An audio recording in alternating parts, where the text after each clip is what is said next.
Katika shtaka la kwanza ambalo ni la kula njama, wakili mwandamizi wa serikali Hemed Alfan amesema shtaka hilo linawakabili watuhumiwa wote 22 akiwemo Jennifer Bilikwija almaarufu kwa jina la Nifa, ambapo wanadaiwa kati ya Oktoba mosi hadi 29, 2025 ndani ya wilaya ya Ubungo jijini Dar es Salaam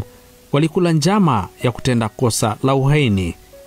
Kosa la pili ni la uhaini kwa watuhumiwa 21 isipokuwa Nifa, ambapo wanadaiwa kuanzisha nia ya kuzuia uchaguzi mkuu 2025 kwa lengo la kuitishia mamlaka na kutekeleza nia hiyo kwa kusababisha uharibifu wa mali za serikali katika maeneo mbalimbali ndani ya mkoa wa Dar es Salaam. Kosa la tatu ni kwa mtuhumiwa Nifa peke yake, ambaye anadaiwa kuwa katika tarehe tofauti kati ya Agosti mosi mpaka Oktoba 24, 2025 katika maeneo mbalimbali ndani ya mkoa wa Dar es Salaam akiwa chini ya utii wa Jamhuri ya Muungano wa Tanzania, alianzisha nia ya kuzuia uchaguzi mkuu wa 2025 kupitia biashara yake kwa kuhamasisha umma kununua barakoa za kuzuia mabomu ya machozi kwenye maandamano. Baada ya kusomewa mashtaka hayo, washtakiwa wote hawakuruhusiwa kujibu chochote kwa kile kilichoelezwa na hakimu Liamuya kuwa mahakama hiyo haina mamlaka ya kusikiliza kesi za uhaini. Baada ya maelezo hayo, wakili Peter Kibatala kwa upande wa utetezi ameiomba mahakama hiyo itoe amri kwa magereza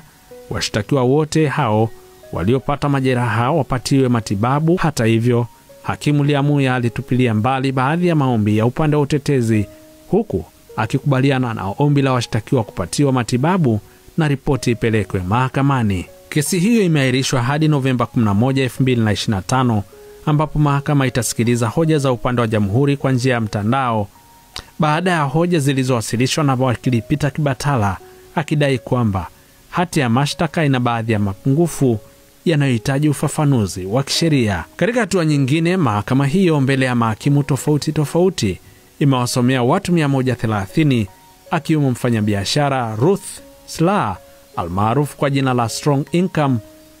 mashtaka mawili ya uhaini na la kula njama ya kuvuruga uchaguzi mkuu wa 2025. Hata hivyo, kesi ya watuhumiwa hao imeahirishwa hadi Novemba 19, 2025 na watuhumiwa wote wamerudishwa rumande. Kutoka jijini Dar es Salaam, mimi ni Emmanuel Samuel, TBC.